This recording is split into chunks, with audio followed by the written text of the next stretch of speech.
Hello, hello, hello. Welcome back to the Delicious Legacy podcast. With me, Thomas Dinas. And this is episode number 30 of season 2. Although it seems like season 1 had more than 30 episodes, something like 32 or something, just because this is my favorite number. This is going to be the last episode of season 2. And what better subject to close our season with a festive celebration, an episode all about a midwinter festival and how it was celebrated in the ancient Roman world.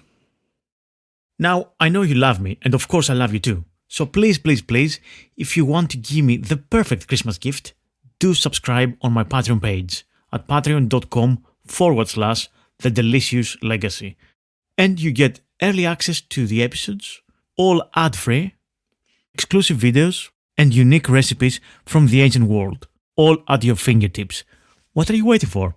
Go and subscribe. You can find all of the past video recipes on YouTube, where you can subscribe as well, and get the episodes of the podcast too at Thomas Dinas or at The Delicious Legacy. Now, I must admit, the first time I've heard the word Saturnalia was about 2008.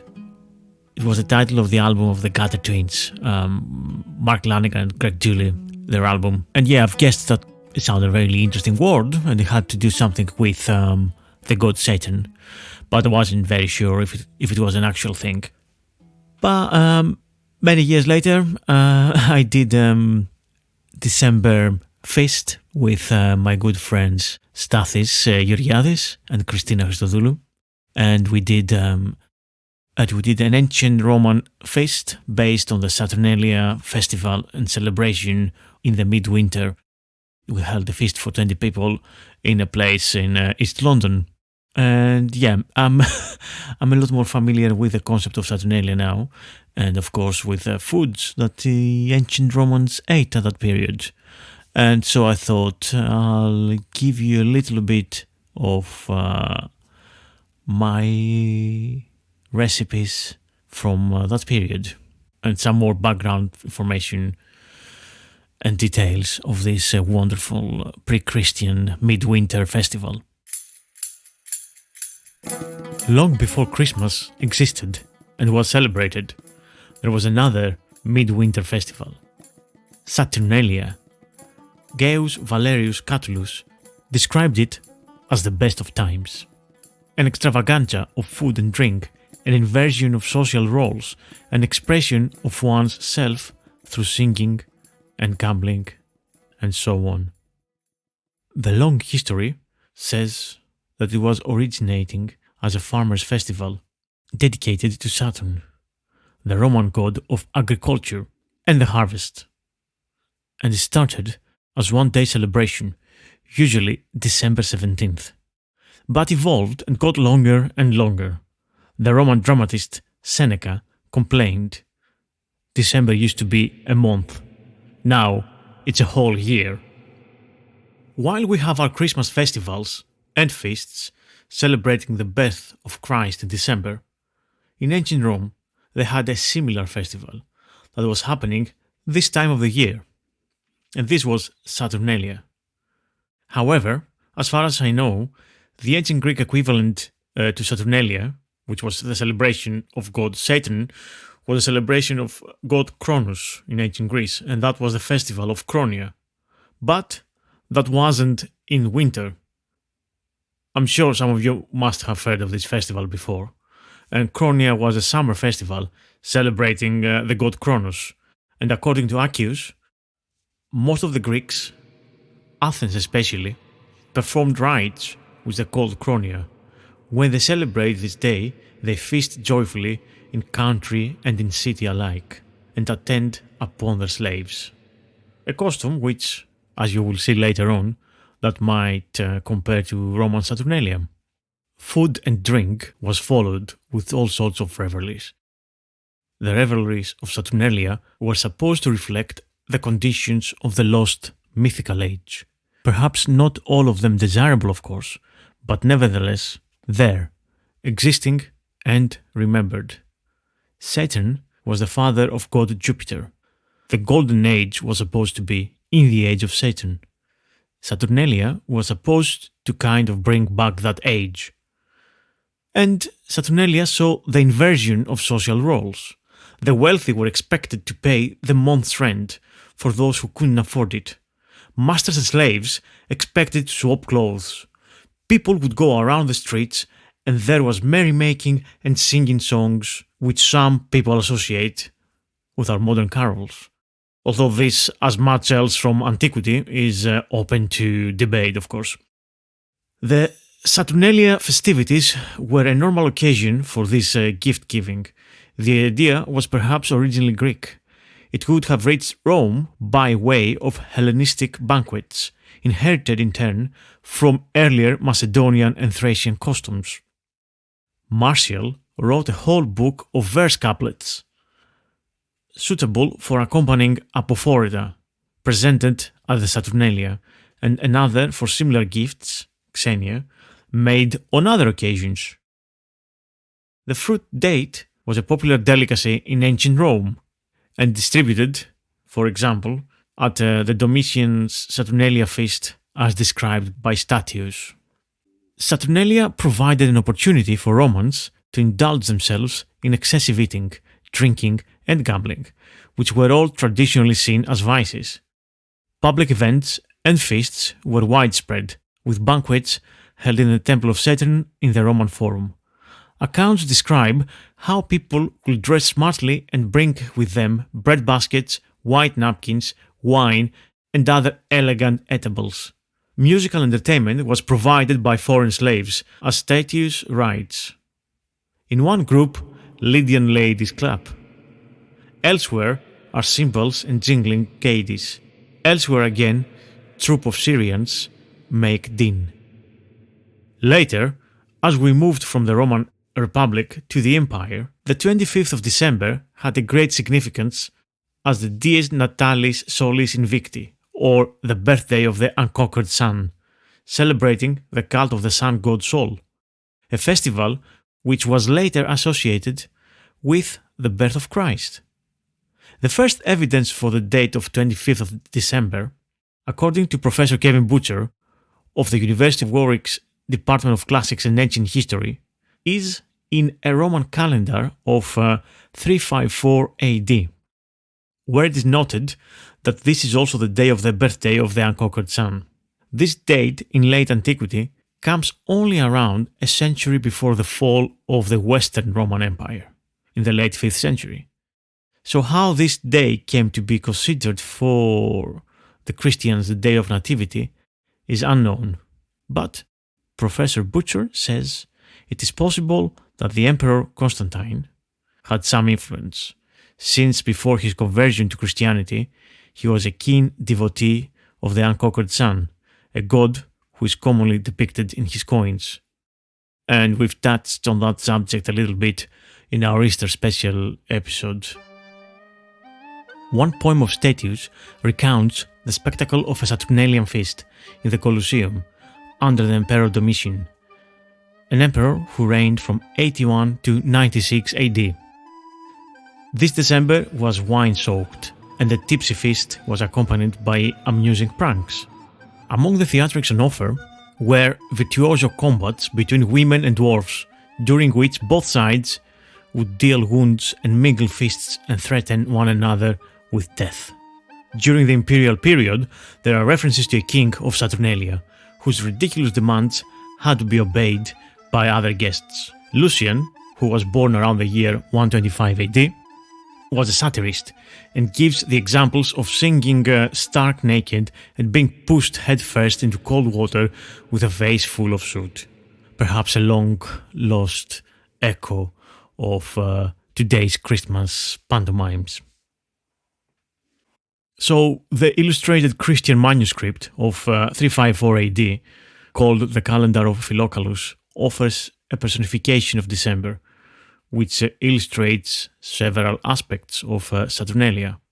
The torch represents the nocturnal celebrations. The dice alludes to gambling and games. The birds are an example of a gift, and the mask symbolizes festive entertainment. Interestingly, Statius chooses to end his account pondering the legacy of Saturnalia, eventually concluding that the sacred holiday will endure throughout all time. Considering that many Roman traditions have survived and are part of our modern Christmas celebrations, he was perhaps correct. But all these are just superficial connections between Christmas and Saturnalia, of course. We're not talking here or debating that Saturnalia is the direct predecessor of Christmas. It just happened to be two midwinter festivals. Professor Butcher states that there is no explicit connection between Christmas and Saturnalia festivals, despite some similarities, and he says it's not even clear whether the earliest Christians celebrated an anniversary of Christ's nativity. Basically, in a sense, we don't have any records from the first Christians that they did anything around that time. Now, another thing that you were not allowed to do during this period in December, you're not allowed also to give lectures at the time, unless they were witty or funny. And again, we can see that as origins of cracker jokes. On the 19th of September, there was a day of gift giving. This was called the Sigillaria.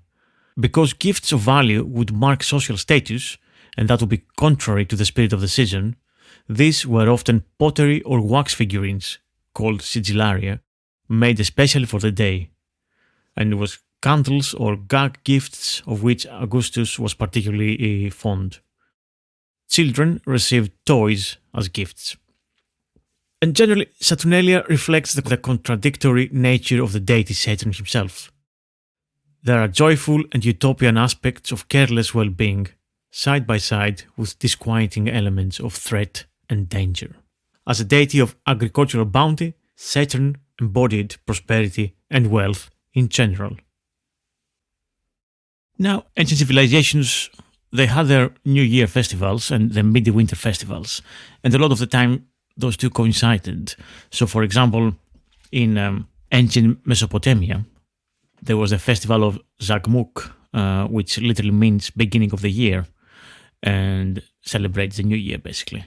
This feast fell in December and lasted for about 12 days, and it celebrated the triumph of Marduk, the patron deity of Babylon, over the forces of chaos.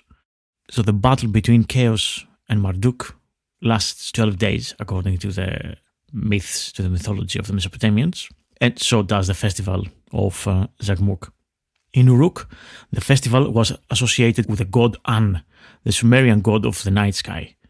Both are essentially equivalent in all respects to the Akkadian Akitu festival, and in some variations, Marduk is slain by Tiamat, the god of chaos, on the winter solstice and resurrected on the vernal equinox. In ancient Egypt, the festival of Wepet, Renpet, is the festival of New Year. That's the festival of the opening of the year.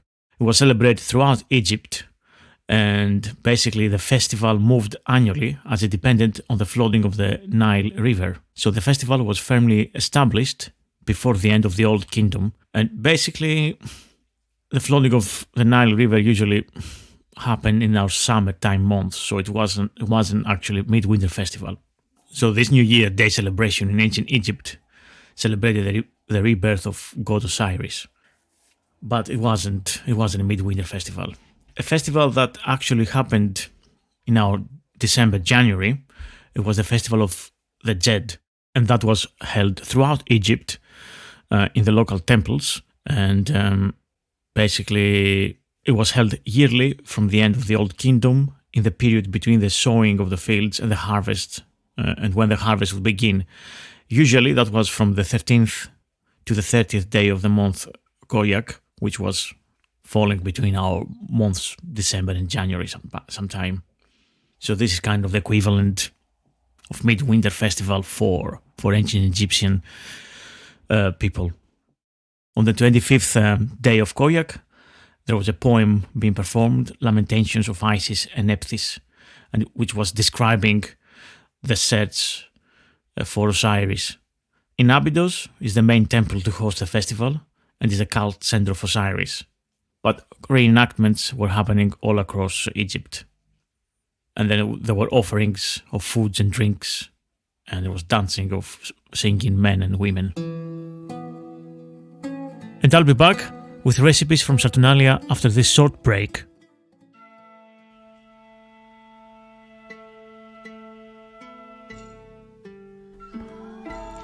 Hello, hello, this is Dr. Ran. And this is Dr. G. And together, we're the co-hosts of The Partial Historians. We love ancient Rome and all the quirks that humanity has to offer. Our podcast combines analysis, discussion about sources, and a good dash of irreverence. As lovers of the delicious legacy, we know you have an appetite for the delights of the ancient world. Join us for our narrative episodes as we explore the history of Rome from the founding of the city. Or perhaps you'd like to drop by for our special episodes on topics such as historical films, ancient personalities, academic guests, and our never-ending fight about who was the better emperor, Augustus or Tiberius. It's Tiberius. It's definitely Augustus. You can find The Partial Historians wherever you listen to quality podcasts such as The Delicious Legacy. We're out and about on Instagram, Twitter, and Facebook. And now, back to your regular program.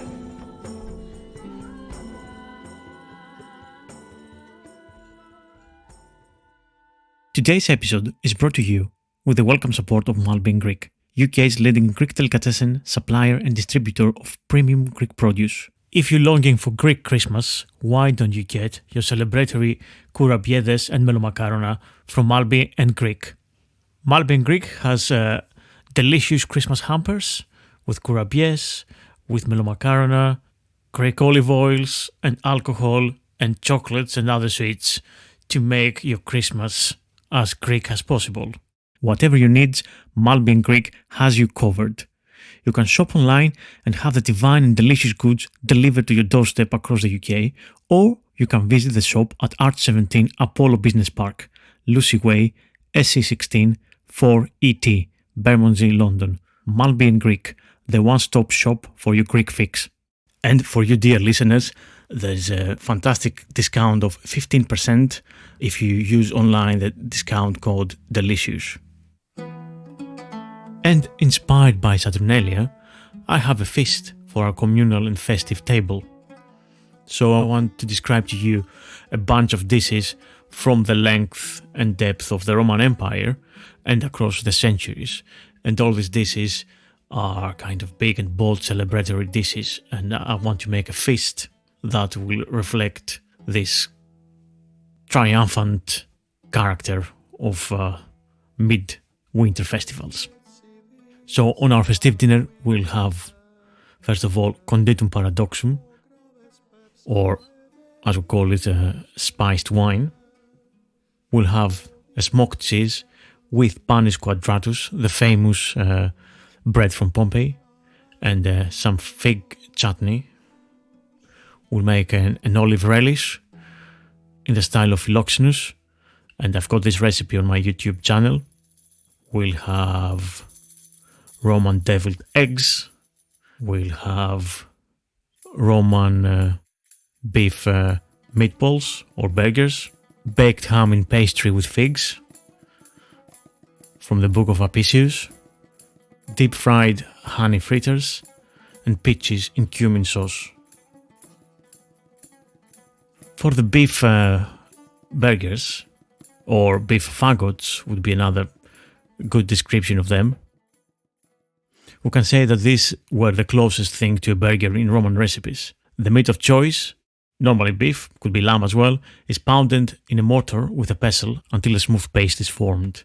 This takes considerable time and effort, and it has to be admitted that the work is done in a fraction of time in a food processor in our modern kitchen. Once these fagots have been made, they can be oven baked, grilled, or even barbecued, just as we would do with our burgers today, and just as the original recipe suggests. The flavor of the spices that we have, which is we will see in a second, is very interesting and quite flowery and unexpected. Now, we call them fagots because this beef mince is wrapped in caul fat. And caul fat is the membrane that holds the intestines together in the intestinal cavity in all animals. So pig's caul is generally the one that is most readily available from the butchers, and you can get it if you order it in advance. So it will be very easy for you to find caul fat and make your beef fagots. I mean, it's quite popular anyway, fagots as a food nowadays. It's a traditional food anyway. So for the recipe, you will need 250 grams of beef mince, 50 grams of fresh breadcrumbs, 1 tablespoon of fish sauce, 2 tablespoons white wine, 25 grams of pine nuts, 5 myrtle berries, which these are the berries that give this fragrant, flowery aroma in your food.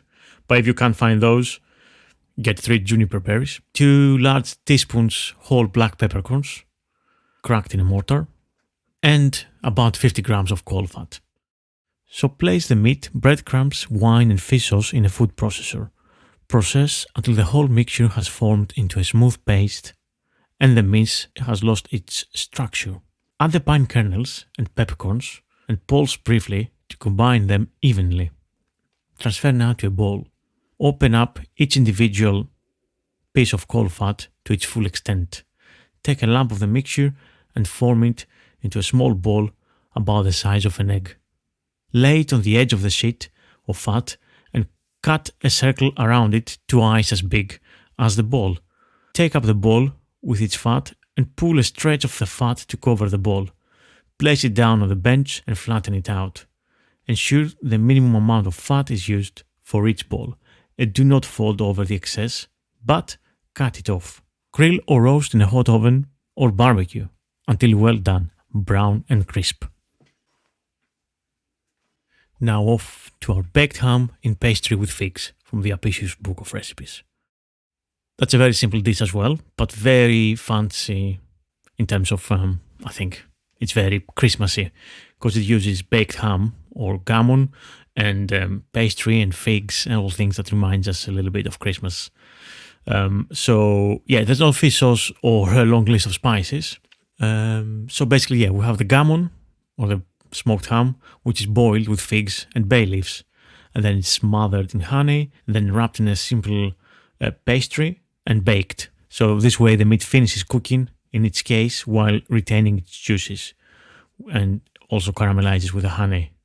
It's a very wonderful sensation. The pastry is not thick and stodgy, but it's similar to a strudel dough. If you rub the meat a second time and oil between the layers, you can get a crisp and crunchy texture that works like a treat. So basically get yourself 1 kilo at least of a piece of gammon, pre-soaked if necessary, 5 dried figs, 3 bay leaves, 250 grams of plain white flour, a quarter of teaspoon salt, 2 tablespoons of olive oil, 100 milliliters of water, 100 grams of honey, and olive oil for brushing, and maybe fish sauce or salt and honey for seasoning. So you go about as you would go for any other gammon, any other salted cured meat. Cover the gammon in cold water, add the figs and bay leaves and bring to boil. Simmer for 20 minutes for every 500 grams of meat plus an extra 20 minutes. So for 1 kilo of gammon, you will do that 40 minutes plus 20 minutes, so an hour. Remove from the heat and cool in the water. While it's cooling, sieve the flour and salt together into a bowl and add the oil and the water gradually to form a dough. Knead until smooth and pliable. So this dough should be enough to cover a 2 kilo piece of joint, but yeah, adjust it a little bit according to your needs. Cut the dough in half and roll one portion out into a large thin sheet. The pastry sheet should resemble that used for an apple strudel rather than filo, and the thicker edges of the sheet should be trimmed before you begin to wrap the meat. Place the meat on board and remove the skin. Score the fat with a knife right through the flesh to create a crisscross pattern. Spread the honey over the fat and into the cuts. Spread it over any surfaces of the lean meat too. Brush your first pastry sheet with olive oil and lay the meat at one end. Roll the meat up in the dough, fold over the edges to make a parcel, and brush its exterior with more oil. Trim away any excess pastry. Roll the other half of the dough into a sheet and brush the upper surface with olive oil. Wrap the meat again, this time tucking the minimum amount of excess dough under the joint. Brush the exterior with more oil. Bake in a medium oven, 190 degrees Celsius or gas number 5, for 1 hour until the pastry is crisp and light brown. Remove and allow to stand for 10 minutes. Strain 250 ml of the cooking liquor into a small pan and season with a little fish sauce or salt if desired and a little honey. Taste and adjust the balance of flavors. Carve thick slices of the meat and spoon a little of the liquor over them. Serve it forth. Enjoy. Of course, nuts and cheese and olives and all these appetizers that were really popular part of an ancient Roman and Greek feast. So, inspired by these opsos, all the tasty morsels of food that Greeks and ancient Romans ate, on these feasts, I created a little alternative with cheese and nuts and olives, which can be eaten, of course, as a starter in our feasts, and it's part of that kind of celebratory spirit for our Christmas as well, but also for the ancient Saturnalia spirit too.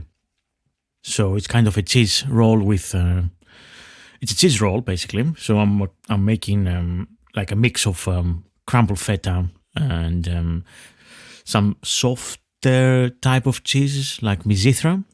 So I crumble them together. I grate some pecorino cheese or kefalograviera. I mix that all together, and I mix some spring onions, some olives, some black olives finely chopped. Obviously, spring onions chopped too. And some char-grilled artichokes, again chopped. So I mix all that stuff and make a nice pliable patty in a sense, and I make it as a log.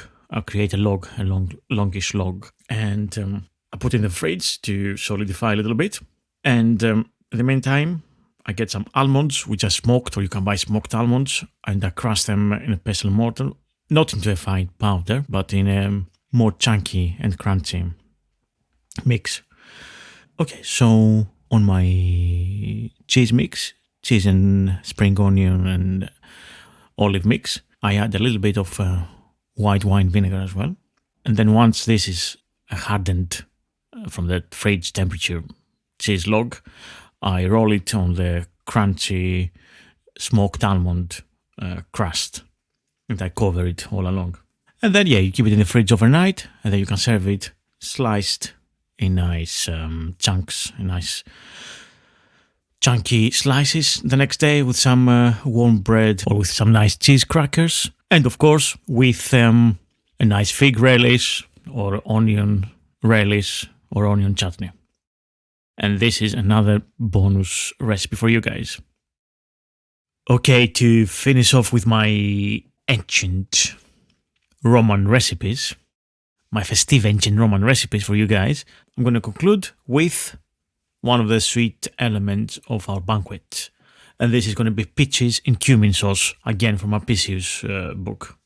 And for this, we'll need about 500 grams of firm, a little bit underripe peaches, 300 milliliters of sweet white wine, 50 milliliters of passum wine, 2 tablespoons of the frutum, which I've got the recipe on how to make it on my YouTube videos, 2 tablespoons of honey, half a teaspoon of cumin seeds, a little bit of corn flour to thicken, and of course, as an ancient Roman, the ubiquitous fish sauce. Get 1 tablespoon of it.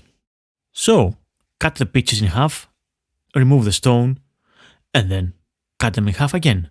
Put the wines, so the sweet wine, syrups, honey, the frutum, passum, in a saucepan and bring to a simmer. Poach the peaches in this liquor until they're just cooked and still holding their shape. Remove them with a slotted spoon and leave to one side in a bowl. Roast and grind the cumin and add to the pan. Simmer the cooking liquor and reduce by about 1/3. Thicken this with a very small amount of corn flour, maybe like 1 teaspoon, so that you have a slightly viscous liquid. Flavor with the fish sauce, half a tablespoon at a time, until the sweetness recedes a little. Now, while boiling, pour over the peaches, then leave to cool. You can serve them now with another dessert of your liking. I don't know, you can have like some sort of a pudding or fritters. Again, like lucumadas, there used to be ancient fritters with honey and sesame seeds. Or I don't know, if you want to go modern, go with a vanilla ice cream, for example. And enjoy. This concludes our ancient Saturnalia festive recipes. And somewhere here, it's about time to say Io Saturnalia, as would the ancient Romans say, and finish our ancient Roman feast, wishing you a lovely, merry, festive season.